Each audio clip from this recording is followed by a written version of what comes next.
اعوذ باللہ من الشیطان الرجیم بسم اللہ الرحمن الرحیم۔ خواتین و حضرات السلام علیکم ورحمۃ اللہ وبرکاتہ و مغفرتہ۔ پروگرام احکام شریعت اور فقہ حنفی سے متعلقہ مسائل کے ساتھ حاضر ہیں۔ ایک آفر کویسچن تھا کہ ولی اور کرامت کیا چیز ہوتی ہے۔ دیکھیں، ولی اللہ کے دوست کو کہتے ہیں۔ ویسے ولی مانے دوست ہوتا ہے، اور اس سے مراد وہ ہوتا ہے ایک ایسا دوست کہ جس کو اللہ تعالیٰ نے منصب ولایت عطا فرمایا ہو۔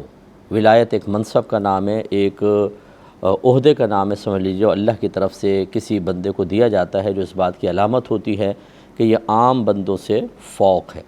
اس سے اوپر جیسے صحابیت ہوتی ہے، تابعین ہوتے ہیں، صحابی ہوتے ہیں، اس طرح وصف نبوت ہے، وصف رسالت ہے، اسی طرح وصف ولایت بھی ہوتی ہے۔ یہ ایک عہدہ ہوتا ہے، اور یہ وہ بھی شے ہوتی ہے کہ اللہ تبارک و تعالیٰ جس کو چاہتا ہے عطا فرماتا ہے۔ یہ کسبی نہیں ہے۔ کسبی کا مطلب یہ ہے کہ آدمی اپنی کوشش سے اس کو حاصل کر لے۔ ایسا کوئی اللہ نے معیار نہیں بنایا، یا اس کے رسول نے ایسا کوئی سلیبس نہیں دیا ہے، کوئی ایسی مطلب ریاضت اور مجاہدہ نہیں دیا ہے کہ جب اس کو کمپلیٹ کر لو گے تو تمہیں ولایت حاصل ہو جائے گی۔ ایک شخص ساری زندگی ریاضتیں کرتا رہے، اگر اس کی قسمت میں نہیں ہے، اللہ تعالیٰ نہیں چاہتا، تو اس کو ولایت نہیں ملے گی۔ اور ایک شخص کم محنت بھی کرے، اگر اللہ کا ارادہ ازلی ہے کہ اس کو ولایت دی جائے تو اللہ تعالیٰ دے دے گا۔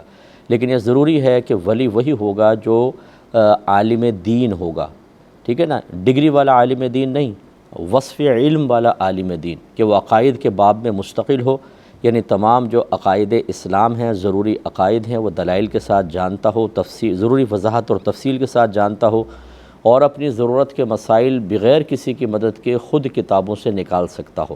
مثلا اس کو طہارت کی مسائل کی ضرورت ہے تو طہارت کے مسئلے دیکھ سکتا ہو، نماز، روزہ، حج، زکوٰۃ۔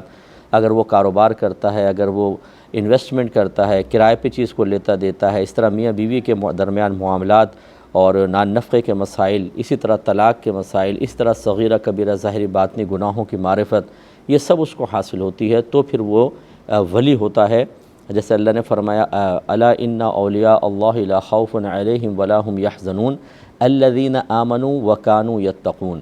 خبردار، اللہ کے ولیوں کو، اللہ کے دوستوں کو نہ کچھ خوف ہے، نہ وہ غمگین ہوں گے، وہ لوگ جو صاحب ایمان ہیں اور وہ صاحب تقوی ہیں، وہ تقوی اختیار کرتے ہیں، پرہیزگار لوگ۔ پرہیزگار وہی ہوگا جو ہر صغیرہ کبیرہ ظاہری باطنی گناہ سے بچے گا، اور ہر شعبہ ہائے زندگی میں کچھ صغائر ہوتے ہیں، کچھ کبیرہ گناہ بھی ہوتے ہیں۔ اس کا مطلب اس کو اتنی معلومات ہو کہ مثلا میں تجارت کر رہا ہوں، اس میں یہ صغیرہ گناہ، یہ کبیرہ بنے گا، دیکھنا، سننا، چھونا، دوستی کرنا، رشتہ داری کرنا، مال کمانا، مال خرچ کرنا، گناہوں کی معرفت کا مطلب اتنا علم حاصل ہو، یہ زبردست قسم کا، تب وہ اللہ کا ولی بنتا ہے۔ جاہل اللہ کا ولی نہیں ہوتا۔ اور کرامت جو ہے وہ ایک ایسے فعل کا نام ہے کہ جو اس شخص سے صادر ہوتا ہے، اس سے ظاہر ہوتا ہے، یا یہ اس کے ظہور کا سبب بنتا ہے، اور وہ فعل یا عمل ایسا ہوتا ہے کہ اس کی مثل لانے سے عام لوگ عاجز آ جاتے ہیں۔ اگر وہ نبی سے ایسا کوئی فعل صادر ہوتا ہے، اس کو معجزہ کہتے ہیں، اور عام آدمی سے ہو، یعنی جو نبی نہیں ہے، غیر نبی ہے لیکن مسلمان ہے، مومن ہے، موحد ہے، باعمل ہے، صاحب علم ہے، تو اس کو کرامت کا نام دیا جاتا ہے۔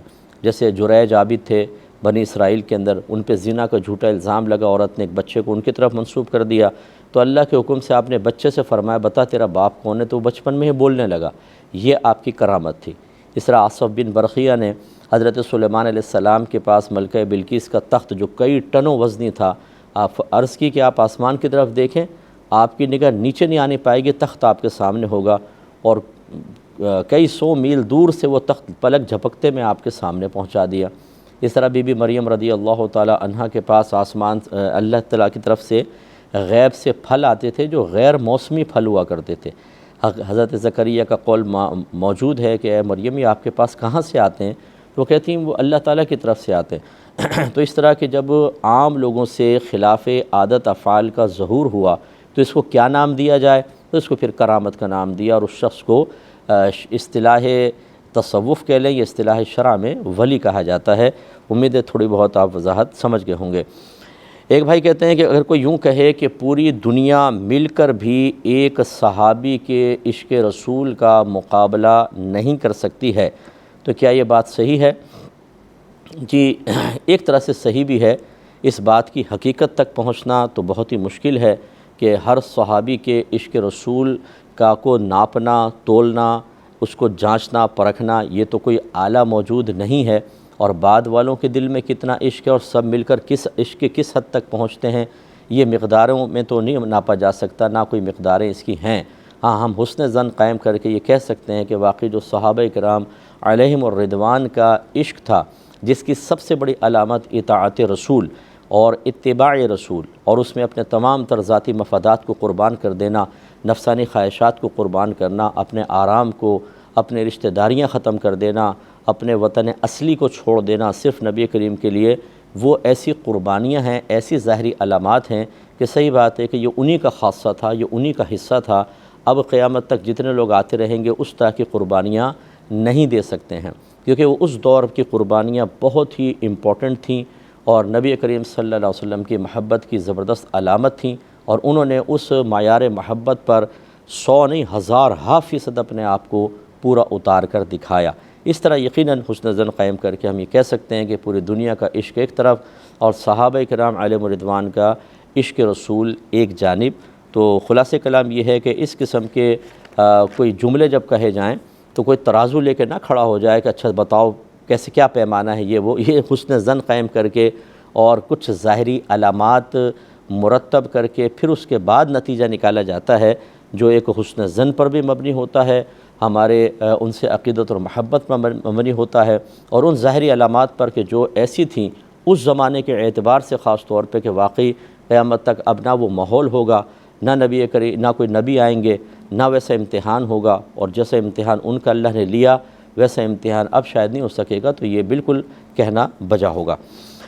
ایک صاحب یہ کہتے ہیں کہ کیا یہ کہنا صحیح ہے کہ بچے دو ہی اچھے؟ یہ کہنا صحیح نہیں ہے کہ بچے دو ہی اچھے، اللہ تعالیٰ جتنے بچے عطا فرمائے، ہاں یہ ضرور ہے کہ ان میں توازن قائم رکھنا، کچھ فاصلہ رکھنا، کیونکہ عورت بھی ایک عورت ہے، وہ کوئی مشین نہیں ہے، بے جان چیز نہیں ہے۔ بچہ 9 مہینے تک پیٹ کے اندر رکھنا، پھر ڈیلیوری کے مسائل، پھر بچے کو خون جگر دودھ کی شکل میں پلانا، پھر جب کچھ بچے ہوں تو ماں ان کی پرورش کرتی ہے، ان کا رونا، چیخنا، چلانا، ان کی گندگیوں کو صاف کرنا، ان کے کپڑے بدلنا، ان کو نہلانا، یہ بہت بڑی چیز ہوتی ہے، تو اس میں یقیناً ایک توازن قائم رکھنا چاہیے۔ لیکن یہ کہنا کہ بچے دو ہی اچھے، یہ درست نہیں ہوتا، یہ کوئی شرعی مطلب تقاضا نہیں ہے، کوئی شرعی اصول نہیں ہے، بلکہ رحمت کونین صلی اللہ علیہ وسلم تو ارشاد فرماتے ہیں کہ تم زیادہ بچے پیدا کرنے والی عورت سے نکاح کرو، اور ایک روایت میں فرمایا کہ تم کثرت سے بچے پیدا کرو، مفہوم یہ ہے کیونکہ میں بروز قیامت اپنی امت کی کثرت پر فخر کروں گا، تو اس لیے بچے تھوڑے سے زیادہ ہونے چاہیے لیکن بہت ہی زیادہ نہ ہوں، اور عورت کی صحت کا ضرور خیال رکھا جائے۔ ایک کالر ہمارے ساتھ ہیں، السلام علیکم۔ السلام علیکم۔ جی وعلیکم السلام۔ تو صاحب پوچھنا تھا کہ یوٹیوب میں کوئی مفتی بتا رہے تھے، تھوڑا زور سے بولے بیٹا، آپ کی آواز نہیں آ رہی، تھوڑا اونچا بولیے۔ قضا نماز یاد نہیں کتنا قضا نماز ہے، تو اس کو رمضان کے آخری جمعہ میں ٹھیک ہے، میں سمجھ گیا، میں سمجھ گیا، میں بتاتا ہوں، اور پوچھ لیں آپ، اور کچھ کویشچن ہے؟ یہی لے لیتے ہیں۔ دیکھیں یہ بعض اوقات رمضان میں پوسٹ چلاتے ہیں کہ جس کی بہت ساری قضا نمازیں باقی ہوں، اور معاذ اللہ کہتے ہیں نبی کریم صلی اللہ علیہ وسلم نے فرمایا کہ جس کی بہت ساری قضا نمازیں باقی ہوں وہ رمضان کے آخری جمعے میں عصر کی نماز کے بعد اس ترکیب کے ساتھ جماعت کے ساتھ نوافل ادا کرے تو ساری زندگی کی قضا نمازیں ادا ہو جائیں گی۔ جس نے بھی یہ ایجاد کیا ہے نا، آپ میدان معاشر میں دیکھیے گا کہ اس کا حشر کتنا برا ہوگا، کیونکہ نبی کریم صلی اللہ علیہ وسلم نے واضح طور پر فرمایا کہ جس نے مجھ پر جان بوجھ کر جھوٹ منسوب کیا وہ اپنا ٹھکانہ جہنم میں بنا لے۔ تو آج کل یہ بڑی بیماریاں چل رہی ہیں ٹک ٹاک کے اوپر، دیگر چیزوں کے اوپر، بس کسی طریقے سے ہماری پوسٹ کو دیکھیں، زیادہ سے زیادہ لوگ لائک کریں اور دنیا کی غلیظ دولت ہمارے حاصل ہو جائے، چاہے آخرت برباد ہو جائے۔ یہ کم علم، کم پڑھے لکھے لوگ، مذہب سے دور لوگ اس قسم کی باتیں کرتے ہیں، اور ہمارے مسلمان بھائی بہن جو اپنے گھر میں رہتے ہوئے دین کی بیسکس سے محروم ہوتے ہیں، اور دین، معذرت کے ساتھ اکثر کی بات یہ کر رہا ہوں، ہر ایک کی بات نہیں کر رہا ہوں، کہ اگر ہماری امپورٹنٹ چیزوں میں کی ایک فہرست بنا لینا تو دین سب سے آخر میں نظر آئے گا۔ ہم دین سیکھنے کے لیے تیار نہیں، اس طرح کی پوسٹیں پڑھ کے اور دیکھ کے ہم کہتے ہیں یہ شاید صحیح ہے۔ یہ بالکل غلط چیز ہے، بالکل جھوٹ ہے، ایسا کچھ نہیں ہو سکتا۔ کہ آپ آخری جمعے میں نوافل پڑھیں اور ساری زندگی کے قضا نمازیں ہو جائیں، یہ کوئی نبی کا فرمان علی شان نہیں ہے۔ قضا نمازیں ہیں تو ان کا حساب کریں اور ان کو آہستہ آہستہ ادا کرنے کی کوشش کریں۔ کالر مزید ہمارے ساتھ ہیں۔ السلام علیکم۔ وعلیکم السلام ورحمۃ اللہ وبرکاتہ۔ جی بھائی جان۔ مفتی صاحب، میرا کوشچن یہ ہے کہ جو والدین بچپن میں بچوں کے لیے ایجوکیشن کی بیمہ پالیسی کرواتے ہیں یا میرج کی، کہ اتنے عرصے بعد ان کی شادی کرنی ہے تو وہ شادی طے ہوتی ہے تو پھر وہ بیمہ پالیسی والے اسٹیٹ لائف والے پیسے ان کو دے دیتے ہیں، اور یا پھر ان کو کوئی مشن ہوتا ہے کہ میں نے بچے کو فارن بھیجنا ہے یا ان کی اتنی اسٹڈی میں نے کروانی ہے تو اس کے لیے بیمہ پالیسی کرواتے ہیں، اس پہ کیا شریعت؟ چلیں بتاتا ہوں۔ اور آپ کوشچن؟ جزاک اللہ۔ ایک اور کالر ہیں۔ السلام علیکم۔ وعلیکم السلام مفتی صاحب، میں 3 سوال تھے۔ جی بولیے۔ ایک ہے کہ میں فجر میں ہمیشہ پابندی کرتا ہوں، لیکن ابھی کچھ وقت سے کچھ دوا چل رہا ہے جس کی وجہ سے میری نیند نہیں کھلتی، تو کیا یہ بھی جان بوجھ کے قضا کرنے کے زمرے میں آئے گا؟ اور دوسرا سوال ہے، جلسہ میں جب ہم لوگ ایک پیر کھڑا اور ایک پیر لٹا کر بیٹھتے ہیں تو بیٹھ تو سکتا ہوں، لیکن اگر میں دونوں پاؤں پیچھے کرتا ہوں تو مجھے سکون ملتا ہے، اس میں پڑھنے میں اچھا لگتا ہے، تو کیا اس میں ثواب میں کمی تو نہیں ہوگی؟ اس میں کس میں کہہ رہے ہیں؟ قاعدے کے اندر کہہ رہے ہیں اتحیات پڑھتے ہوئے؟ جی ہاں، جو جلسہ میں آخری میں، اچھا جی ہاں، اتحیات پڑھ کر ایک پیر کھڑا رکھتے ہیں ایک لٹا کے نا، جی جی۔ تو اس میں اگر میں دونوں پیچھے کروں، جب سے کر تو سکتا ہوں میں ایک پیر کھڑا، لیکن دونوں پیچھے کرنے میں سکون ملتا ہے، تو اس طرح پڑھ سکتے ہیں نماز؟ چلیں میں بتاتا ہوں۔ اور بولیے۔ ایک مختصر سا بریک لیں گے، جوابات دیں گے انشاءاللہ بریک کے بعد۔ بسم اللہ الرحمن الرحیم۔ پہلے کالز لیں گے پھر جوابات۔ السلام علیکم۔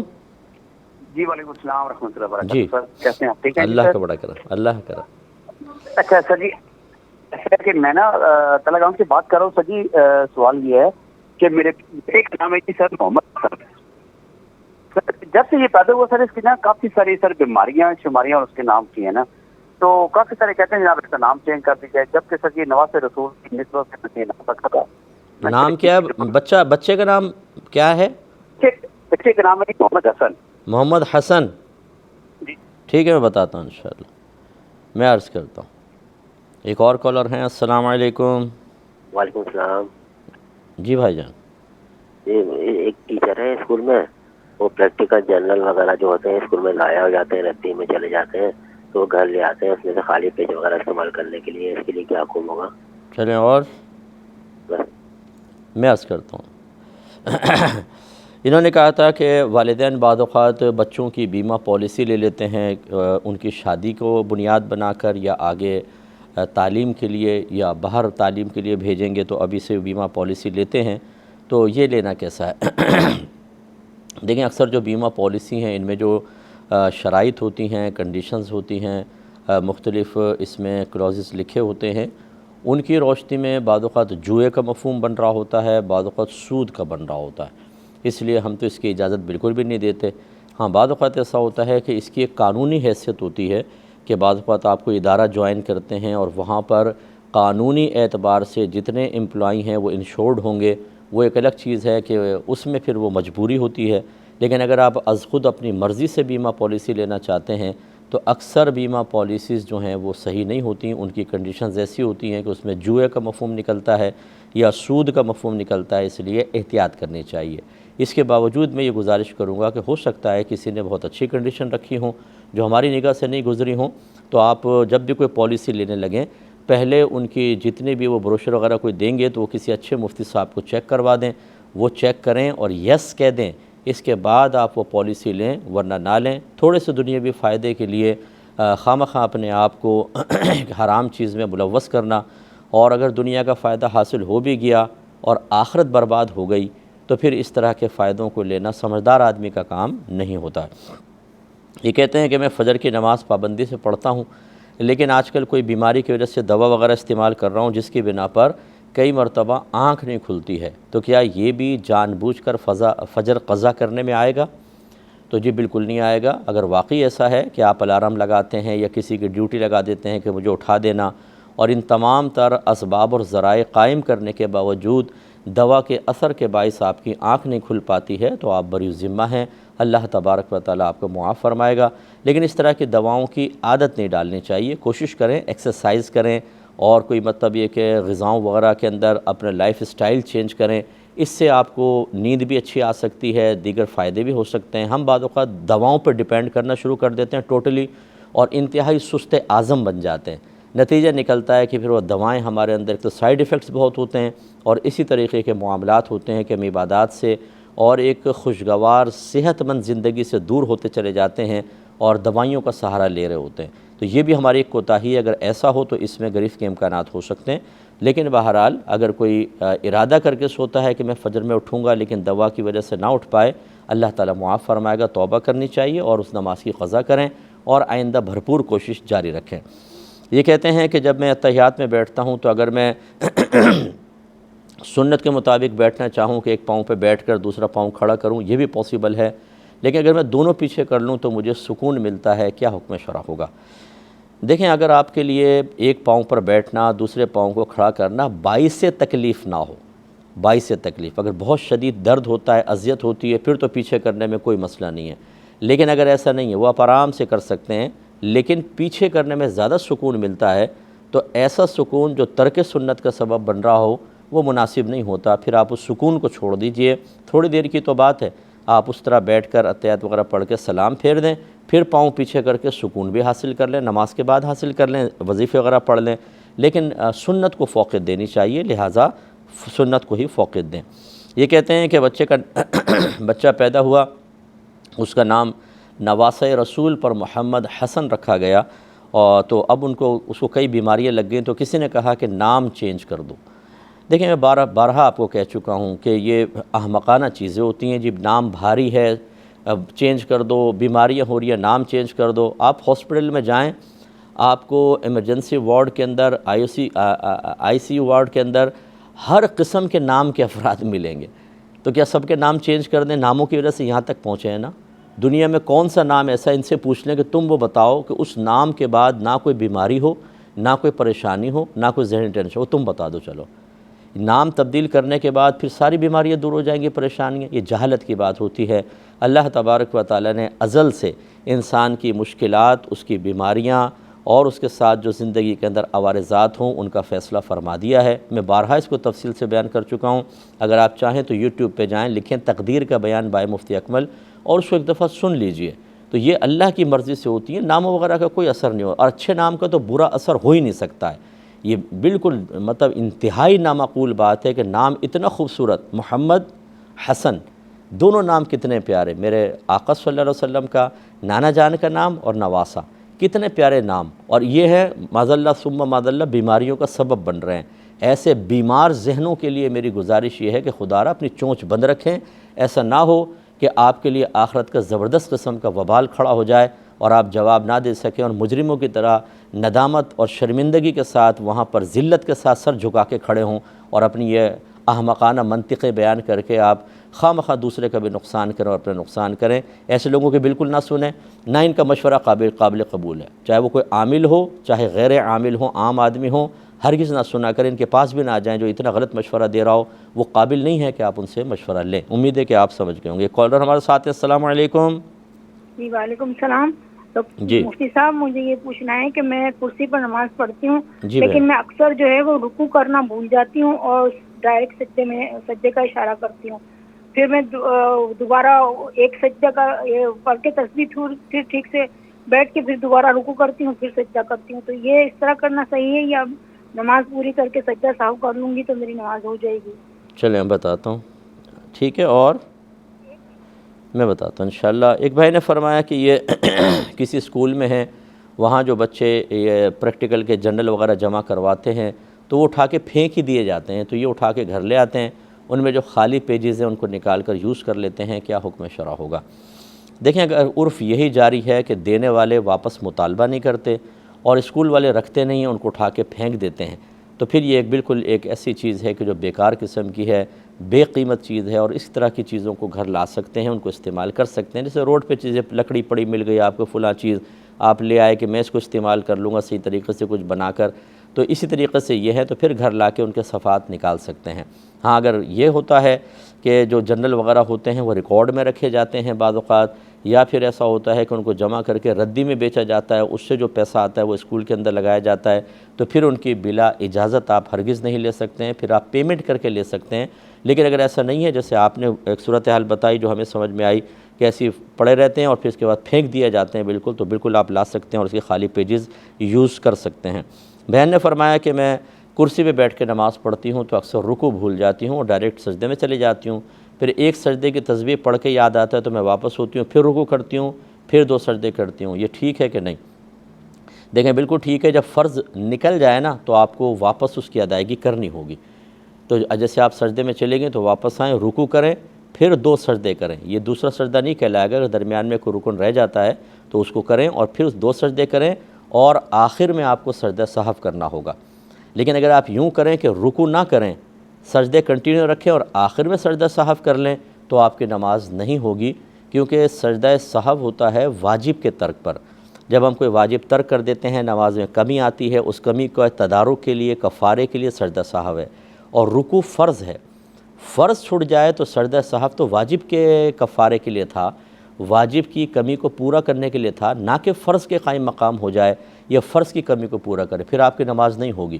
تو خلاصہ کلام یہ ہے کہ اگر رکوع رہ جائے خدا نخواستہ، آپ واپس آئیں، رکوع کریں، پھر سجدے کریں اور آخر میں سجدہ سہو بہرحال آپ کو کرنا ہوگا۔ ایک بھائی نے یہ آفر کویسچن کیا تھا کہ قبضے کی زمین پر اگر مسجد بنا لی تو اس میں نماز پڑھنے کا کیا حکم ہے؟ دیکھیں قبضہ 2 طرح کا ہوتا ہے، ایک ہوتا ہے کہ کسی کی پرائیویٹ پرسنل پراپرٹی ہے، کسی شخص کی، اس کے نام ہے، لیز ہے باقاعدہ، اور آپ قبضہ کر کے جیسے پلاٹوں پہ قبضہ کر کے اور مسجد بنا کے شروع ہو گئے، یہ غصب کہلاتا ہے۔ اور غصب کی ہوئی زمین کے اوپر نماز پڑھنے سے نماز تو ادا ہو جائے گی لیکن پڑھنے والے گناہ گار ہوں گے، یعنی فرض ادا ہو جائے گا لیکن گناہ گار ہوں گے۔ جس کو پتہ ہے کہ غصب کی زمین ہے تو غصب کی زمین پہ نماز نہیں پڑھنی چاہیے۔ اور ایک ہوتا ہے کہ کسی شخص کی نہیں ہوتی، تو اب ورلڈ وائڈ قانون کے مطابق جو کسی کی ایک شخصی ملکیت میں کوئی چیز نہیں ہوتی تو گورنمنٹ کی ہوتی ہے، اور گورنمنٹ کی زمین پہ اگر آپ نے قبضہ کر لیا تو 2 صورتیں ہوتی ہیں کہ فرض کر لیں کہ وہاں پر مسجد کی ضرورت ہے، آپ نے درخواست بھی پیش کی ہے لیکن کوئی پرسان حال نہیں ہے، جیسے کہ بعض مقامات پر ایسی ہوتا ہے کہ ہر چیز کے لیے پلاٹ دیے جا رہے ہوتے ہیں لیکن مسجد کے لیے بعض اوقات مختص نہیں ہوتے۔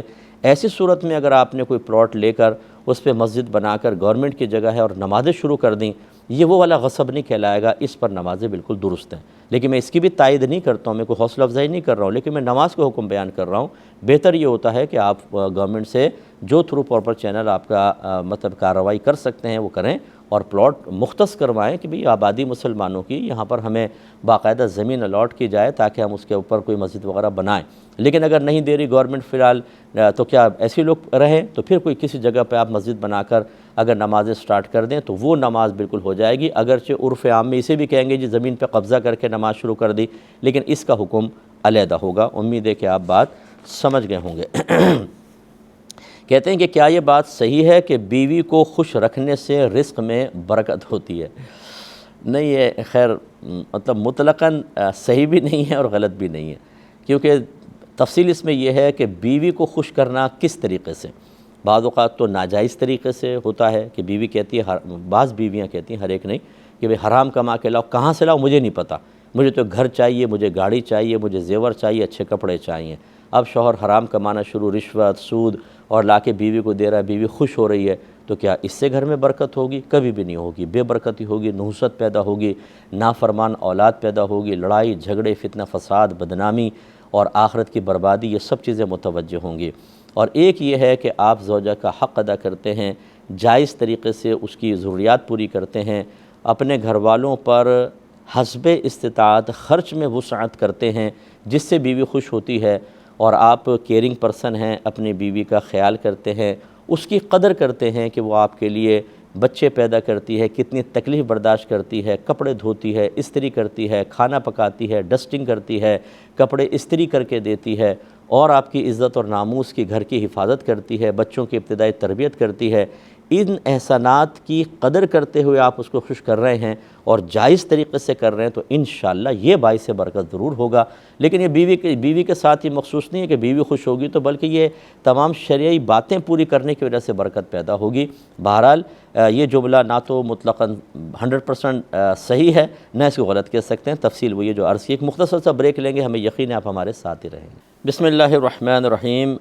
ایک کویسچن یہ کیا تھا کہ ویسے یہ پڑوسی ملک کا تھا کہ عمرہ یا حج کے لیے ہم لوگ کہاں سے احرام پہنیں، ممبئی سے، دہلی سے پہنیں یا جدہ جا کر احرام پہنا جائے، کیا حکم شرع ہوگا؟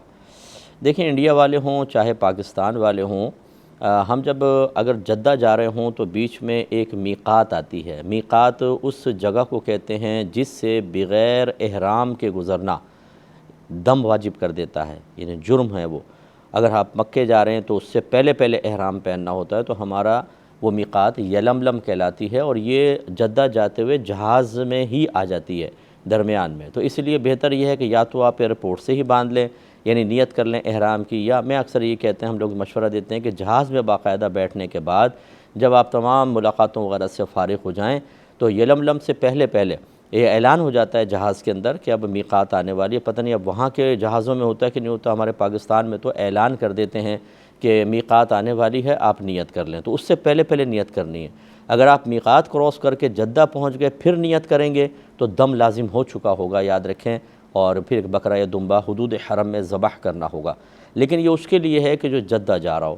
اگر آپ یہاں سے پہلے مدینہ جا رہے ہیں تو پھر آپ بغیر احرام کے جا سکتے ہیں، وہاں پہ چلے جائیں، آپ دن گزاریں، اس کے بعد پھر جب آپ مکے کی طرف آئیں تو پھر درمیان میں ذوالحلیفہ مقام ہے، یا ابیار علی بھی اس کو کہتے ہیں، وہاں باقاعدہ رکتے ہیں بس والے، مسجد ہے، وہاں نہا دھو کے احرام پہن کے نیت کر کے پھر آپ آگے روانہ ہوں، پھر وہ وہاں پہ باندھ لیں۔ یہ آسانی ہوتی ہے، جو مدینہ جا رہا ہو تو وہ گھر سے احرام نہ پہنے، بغیر احرام کے چلے جائے، اور وہاں سے مکہ جاتے ہوئے پھر احرام پہنے، یعنی احرام کی نیت کریں۔ کسی نے کہا کہ کیا مسجد سے اپنے گھر میں وضو کی نیت سے پانی لانا درست ہے یا نہیں؟ یعنی وضو کرنے کے لیے مسجد سے پانی گھر پہ لے آنا۔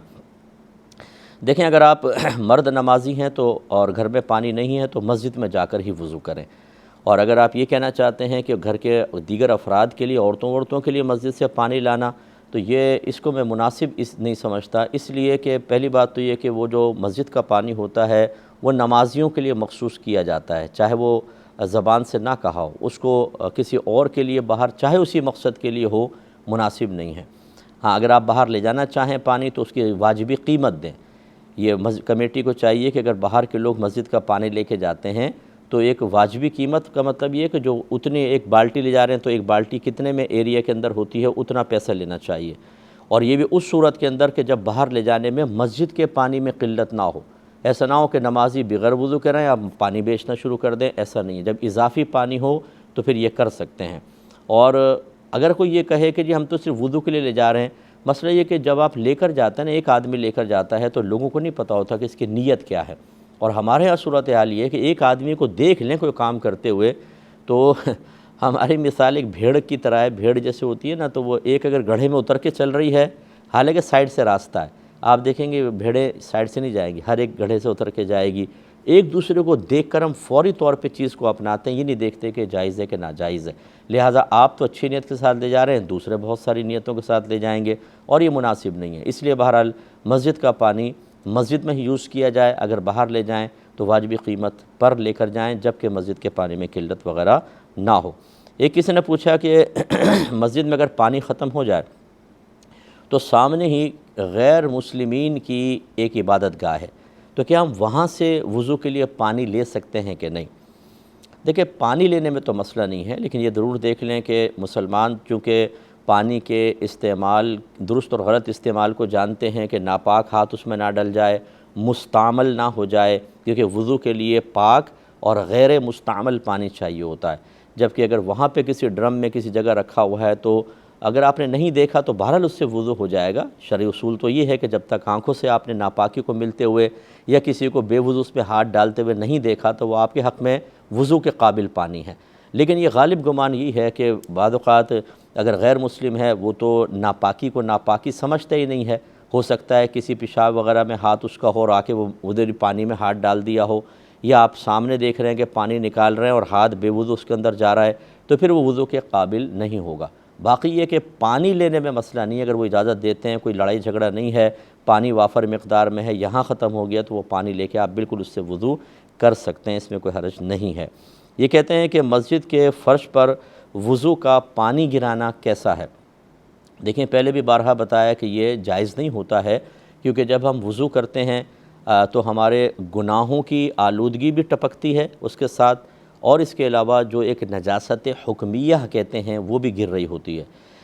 یعنی جب آدمی بے وضو ہوتا ہے تو اس پہ ایک نجاست طاری ہو جاتی ہے جو نظر نہیں آتی، اسی وجہ سے تو وضو کا حکم ہے کہ پہلے اس نجاست کو وضو کے ذریعے دور کرو، پھر تم نماز کے قابل ہوگے۔ لیکن کون سی نجاست دور ہو رہی ہے؟ اگر ابھی فرض کر لیں اگر میں بے وضو ہوں، ویسے میں باوضو ہوں، لیکن اگر بے وضو ہوں تو کیا نظر آ رہی ہے کون سی نجاست ہے؟ اگر کوئی شخص حالت جنابت میں آپ کے سامنے آ جائے تو پھر آپ کو اس کے جسم پر ظاہری طور پہ تو کوئی ناپاکی نظر نہیں آئے گی، نہ ایسا ہے کہ آپ ہاتھ پھیریں گے تو یہ جنابت ہاتھ پر آ جائے گی۔ تو ایسی نجاست جو نظر نہیں آتی، اس کی سمیل نہیں ہوتی، اس کو آپ دیکھ نہیں سکتے، بس شریعت کہتی ہے کہ مان لو نجاست ہے، اسے کہتے ہیں نجاست حکمیہ۔ تو جب آپ وضو کرتے ہیں تو یہ نجاست حکمیہ گر رہی ہوتی ہے، اس کے برعکس والی کو نجاست حقیقیہ کہتے ہیں، جو نظر آتی ہے، اس کی سمیل ہوتی ہے، اس کو چھو سکتے ہیں، اس کا اثر دوسرے تک پہنچ سکتا ہے، جیسے پیشاب وغیرہ۔ تو جب آپ وضو کر کے آتے ہیں نا تو اس کے قطرات جو ٹپک رہے ہوتے ہیں، یہ گناہوں کی آلودگی بھی اس کے ساتھ ہوتی ہے اور نجاست حکمیہ۔ اس وجہ سے فقہا نے منع کیا کہ مسجد کے فرش کو اس نجاست سے بھی آلودہ نہ کیا جائے۔ بعض تو مکروہ تحریمی لکھا ہے، گناہ لکھا ہے اس کو، تو بہتر ہے کہ مسجد کے فرش پر یہ نہ ٹپکائیں۔ جب آپ وضو کرتے ہیں ایک رومال پاس رکھیں، جسے چہرہ دھو لیا، نلکا بند کریں، ہلکا سا اس کو اس طرح صاف کر لیں کہ قطرات نہ ٹپکیں، پھر دونوں ہاتھ دھوئیں اور اس کے بعد ان کو بھی اتنا رومال سے ہلکا ہلکا کر لیں کہ قطرات ٹپکنا موقوف ہو جائیں، پھر پیر دھو کے آئیں۔ اور اگر آپ کے رومال وغیرہ نہیں ہے تو بہرحال پھر وضو خانے پہ اس طرح چہرہ اچھی طریقے سے جو کثیر پانی ہے اس کو وہیں ٹپکا دیں، اس طرح یہ ہاتھ پھیر کر ہاتھ کا پانی، تاکہ وہاں قطرات نہ ٹپکیں۔ ہاں یہ یاد رکھیں کہ ڈائریکٹ مسجد کے فرش پر گرانا منع ہوتا ہے، اگر کارپیٹ یا قالین ہے اس پر ٹپکے گا تو یہ براہ راست مسجد کے فرش پر ٹپکنا نہیں کہلاتا، اس کی گنجائش نکل سکتی ہے۔ یہ کہتے ہیں ایک بہن ہے، ان کے پاس 20 تولہ سونا ہے اور کوئی کیش وغیرہ نہیں ہے، تو کیا ان پر حج فرض ہوگا؟ اور اگر فرض ہے اور کوئی کیش وغیرہ نہیں ہے تو کیا وہ سونا بیچ کر حج کریں گی؟ دیکھیں عورت کے لیے ضروری ہے کہ جب اس کے پاس زیادہ راہ جمع ہو جائے تو حج فرض ہوگا، لیکن اتنا اس کے پاس ہونا چاہیے کہ اپنا اور اپنے محرم کا بھی مطلب ہے کہ جو حج کا خرچہ ہے اس کے پاس جمع ہو، تب وہ حج کرے گی۔ تو اگر 20 تولہ سونا میرے خیال میں آج کل کے حساب سے، اور یہ چونکہ پڑوسی ملک کا حکم ہے، یہ مسئلہ ہے، تو وہاں میرے خیال میں حج کافی سستا ہے، ہمارے یہاں بہت مہنگا ہے۔ یہاں ہمارے یہاں جو فلائٹس کے کرائے ہیں وہاں پر تو میرے خیال میں اس سے آدھے ہوتے ہیں، اور غالباً وہاں پر کچھ اور سپورٹ بھی ہوتی ہے گورنمنٹ لیول پر۔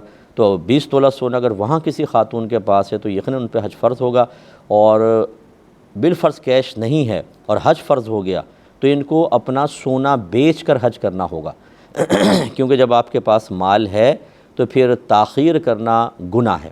نبی کریم صلی اللہ علیہ وسلم نے ارشاد فرمایا، جو باوجود قدرت کے حج نہ کرے وہ یہودی ہو کر مرے یا عیسائی ہو کر، یعنی شدید ترین سرکار نے اظہار ناراضگی فرمایا۔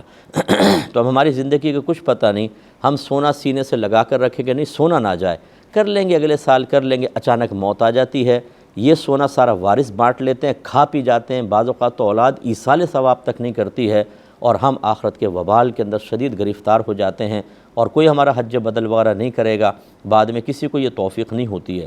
اس لیے ایک لمحے کے لیے جس رب نے آپ کو یہ سونا دیا اسی رب کی اطاعت کریں، انشاءاللہ وہ اور برکات سے نوازے گا، بخل غالب نہ آئے۔ اس کو بخل کہتے ہیں کہ جہاں پر پیسہ خرچ کرنے کی ضرورت ہے، ہم مال کی محبت میں، دنیا کی محبت میں اللہ اس کے رسول کی ناراضگی مول لے لیں، لیکن جیسے کہتے ہیں کہ چمڑی جائے دمڑی نہ جائے، پیسہ رہے آخرت چاہے برباد ہو جائے، ارے بھائی اس کو رکھ کے کریں گے کیا، کر دیں خرچ اور جا کے حج کریں، برکات حاصل کریں، اللہ تعالیٰ اور دے دے گا۔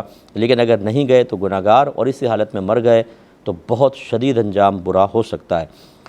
ایک بھائی نے پوچھا کہ یہ کیا کہنا صحیح ہے کہ فرشتے قرآن پڑھنے پر قدرت نہیں رکھتے؟ اللہ تبارک و تعالیٰ نے یہ عظیم نعمت ہم انسانوں کو ہی دی ہے، کیا یہ بات صحیح ہے؟ بالکل غلط ہے۔ جبریل امین فرشتے ہیں، اور آپ تو باقاعدہ وحی لے کر اللہ تعالیٰ کی بارگاہ میں نبیوں کی بارگاہ میں حاضر ہوئے، اور ہمارے نبی کریم صلی اللہ علیہ وسلم کے پاس خاص طور پر یہ آخری کتاب قرآن، اور پھر آپ دور فرماتے تھے ہر سال، یعنی دور کا مطلب پورا قرآن دہراتے تھے سرکار کے ساتھ، سرکار سناتے آپ سنتے تھے۔ جب سرکار کی زندگی مبارکہ کا آخری سال تھا تو سرکار نے فرمایا اس سال 2 مرتبہ قرآن کا دور ہوا ہے۔ تو یہ دیکھیں فرشتے سے تو پڑھنا ثابت ہے۔ ہاں یہ ہو سکتا ہے کہ اللہ تعالیٰ نے چونکہ فرشتوں کی ڈیوٹیاں مقرر کی ہیں، ایک فرشتے کی ذمہ داری لگائی کہ وہ ذکر الہی کرتا رہے، تو وہ ساری زندگی ذکر الہی کرتا رہے گا، کوئی حالت رکوع میں، کوئی حالت سجدہ میں، کوئی قیام کی حالت میں، کوئی بیٹھا ہوا، کوئی کھڑے ہوئے، اللہ نے ڈیوٹیاں لگائی ہوئی ہیں۔ تو یہ کہہ سکتے ہیں کہ بھئی یہ قرآن نہیں پڑھے گا، کیونکہ اللہ تبارک و تعالیٰ نے مسلسل اس کو ایک خاص ذکر کے لیے مخصوص کر دیا، اور وہ اللہ وہی کرتے ہیں جس کا اللہ اس کو حکم دیتا ہے۔ لیکن یہ کہنا کہ فرشتے قرآن پڑھنے پر قدرت نہیں رکھتے، یا تو یہ قرآن سے پتہ چلے گا یا نبی کریم صلی اللہ علیہ وسلم کی کسی حدیث سے پتہ چلے گا، کیونکہ غیبی امر ہے، اپنے قیاس سے کیسے آپ بتا سکتے ہیں؟ تو لہٰذا جس نے یہ کہا درست نہیں کہا۔ ایک بھائی نے کہا کہ سنا ہے کہ سورہ ماعون اگر گھر میں بلند آواز سے پڑھیں تو گھر سے چھپکلیاں اور موذی جانور بھاگ جاتے ہیں، کیا یہ بات صحیح ہے؟ دیکھیں میں نے تو بہرحال ایسی کوئی چیز نہیں پڑھی، اور ہو سکتا ہے کسی حدیث میں آئی ہو لیکن ایسی حدیث کو نظر سے گزری نہیں۔ لیکن یاد رکھیں کہ بعض اوقات ایسا ہوتا ہے اللہ نے قرآن میں بے شمار برکات رکھی ہیں، اور وہ ہر برکت، ہر قرآن کا فائدہ قرآن میں یا حدیث میں بیان ہو چکا ہو یہ ضروری نہیں ہے۔ اس لیے بہت سے اکابرین ایسے ہیں کہ جنہوں نے کسی مخصوص صورت کو اختیار کیا اور اس کے برکات اور فائدے حاصل ہونا شروع ہوئے، حالانکہ حدیث میں ذکر نہیں تھا، انہوں نے وہ فائدے جو ان کو حاصل ہوئے وہ لوگوں کو بتائے، اور اس طریقے سے بہت ساری چیزیں عام ہونا شروع ہوئیں۔ تو اس کا انکار نہیں کر سکتے کہ بہت سی چیزوں کا ثبوت قرآن و حدیث سے نہیں ہوتا، لیکن بہرحال اس میں فائدے اور برکت موجود ہوتی ہے۔ تو اگر ایسا ہی ہے تو کر کے دیکھ لیں، اگر برکت حاصل ہو تو بہت اچھی بات ہے، لیکن میں نے کسی حدیث میں بہرحال ایسی چیزیں پڑھی نہیں۔ اب چونکہ ہمارے پروگرام کے وقت تقریباً ختم ہو گیا ہے، انشاءاللہ کل اسی ٹائم پر 8 سے 9 دوبارہ آپ سے ملاقات کا شرف حاصل ہوگا۔ ایک عظیم عالم دین مفتی رفیق الحسنی صاحب کا ابھی وصال ہوا ہے۔ موت العالمی موت العالمی، عالم کی موت ایک پورے عالم کی موت ہوتی ہے۔ میں گزارش کرتا ہوں کہ آپ ان کے لیے ضرور ایصال ثواب کریں، دعائے بخشش و مغفرت، درجات کی بلندی کی دعا کریں۔ اللہ تعالی ہم سب کو بھی عمل کی توفیق عطا فرمائے، آمین۔ وآخر دعوانا ان الحمد للہ رب العالمین۔